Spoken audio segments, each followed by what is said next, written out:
अस्सलाम वालेकुम, welcome to Asha recipes. आज मैं आपको सर्दियों की ख़ास डिश मटन यखनी की रेसिपी देने जा रही हूँ। उम्मीद करती हूँ मेरी आज की रेसिपी आपको पसंद आएगी। अगर आपको मेरी रेसिपीज़ पसंद आ रही हैं तो प्लीज़ मेरे चैनल को सब्सक्राइब ज़रूर कीजिए। आइए देखते हैं इसे हमने कैसे तैयार किया है। शुरू करते हैं बिस्मिल्लाहिर्रहमानिर्रहीम से। आज मैं आपको मटन यखनी की रेसिपी देने जा रही हूँ। मैं इसे मटन में बना रही हूँ। आप चाहें तो बीफ, चिकन किसी भी चीज़ में बना सकते हैं। मैंने 700 ग्राम मिक्स गोश्त ली है, जिसमें नली, चाँप, हर तरह की बोटी आपको मिलेगी। एक मैंने साइज़ का मैंने प्याज लिया है, जिसको मैंने साइज़ की शक्ल में काट लिया है। 1 टेबल स्पून भर के मैं लहसुन अदरक का पेस्ट यूज़ करूँगी। साबुत मसालों में 2-3 सिनेमन स्टिक्स लिए हैं मैंने। 1 टेबल स्पून भर के मैंने काली मिर्चें ली हैं। 1 या 2 तेज़पात, जितने आपको पसंद है वो लें। 2 मैंने बड़ी इलायची ली है और 1 मैंने छोटी इलायची ली है। छोटी इलायची ये ऑप्शनल है, आप चाहें तो लें, आप चाहें तो मत लें। 3-4-5 मैंने लौंग लिए हैं। 1/2 टेबल स्पून मैंने नमक लिया है। नमक बाद में कम ज़्यादा कर सकते हैं अपनी मर्ज़ी से। 1 टीस्पून मैंने हल्दी पाउडर लिया है और कुटा हुआ मैंने धनिया लिया है। तो आइए शुरू करते हैं। मैं इसे प्रेशर कुकर में बना रही हूँ, आप चाहें तो पैन, पतीली किसी भी चीज़ में बना सकते हैं। तो आइए शुरू करते हैं। बिस्मिल्लाहिर्रहमानिर्रहीम से 3 to 4 टेबल स्पून मैं इसमें देसी घी डाल रही हूँ। आप चाहें तो इसको कुकिंग ऑयल या बनास्पति घी जिसमें मर्ज़ी बना सकते हैं।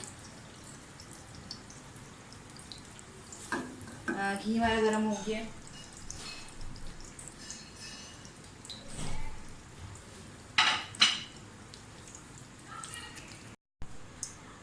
कड़ी पत्ता डाल दें।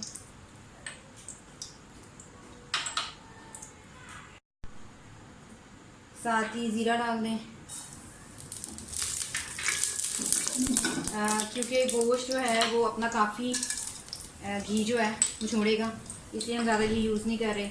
बाकी सारे साबुत मसाले भी डाल दें। फ्लेम बिल्कुल हल्की कर दें, इनको जलना नहीं चाहिए। थोड़ा सा घी में शामिल होने दें मसालों को।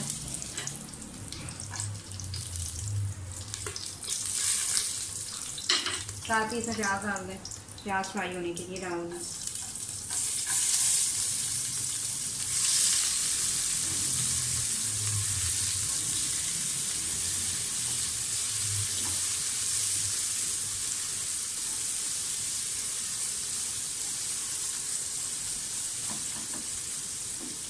बस पिंक होने दें, बहुत ज़्यादा फ्राई नहीं करना हमने प्याज। अभी 6-7 मिनट लगेंगे इसको अच्छी तरह से फ्राई होने में।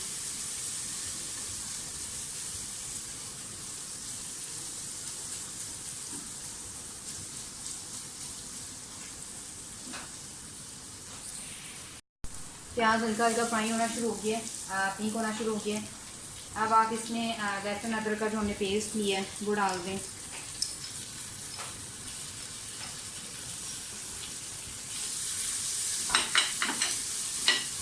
अच्छी तरह से फ्राई होने दें।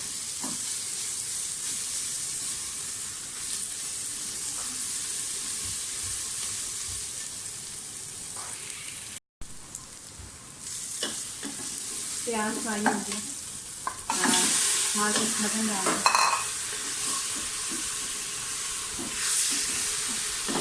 मटन की अच्छी तरह से भुनाई करनी है।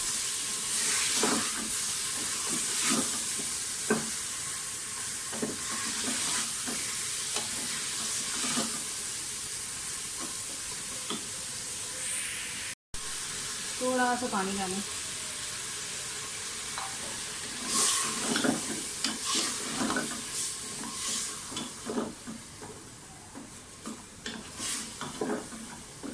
साथ ही इसमें ये मसाले डाल दें, हल्दी, धनिया और नमक। इसमें और कोई पिसे हुए मसाले, हाँ आप चाहें तो थोड़ी सी काली मिर्च भी यूज़ कर सकते हैं अपने टेस्ट के हिसाब से। लेकिन ये यखनी का अपना इस तरह का फ्लेवर ज़्यादा अच्छा आता है। अच्छी तरह से बुनाई कर लें। थोड़ा सा पानी ऐड करें भूनते टाइम।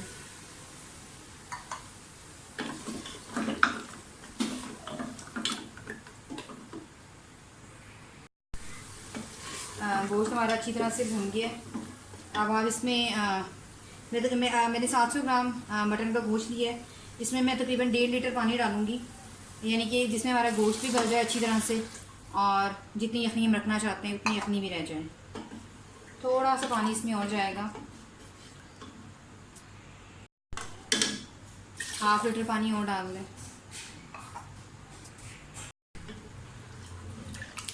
इसको अच्छी तरह से मिक्स कर लें और इसकी विसल चढ़ा दें।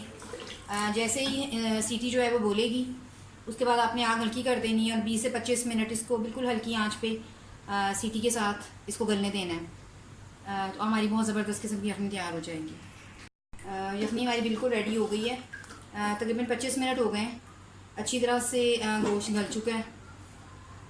उम्मीद करती हूँ मेरी आज की रेसिपी आपको पसंद आएगी। अगर आपको मेरी रेसिपीज़ पसंद आ रही हैं तो प्लीज़ मेरे चैनल आशा रेसिपीज़ को सब्सक्राइब कीजिए, लाइक कीजिए, शेयर कीजिए और सब्सक्राइब करके बेल का बटन ज़रूर दबाइए और प्लीज़ कमेंट्स भी दीजिए। अगली रेसिपी तक के लिए अल्लाह हाफ़िज़।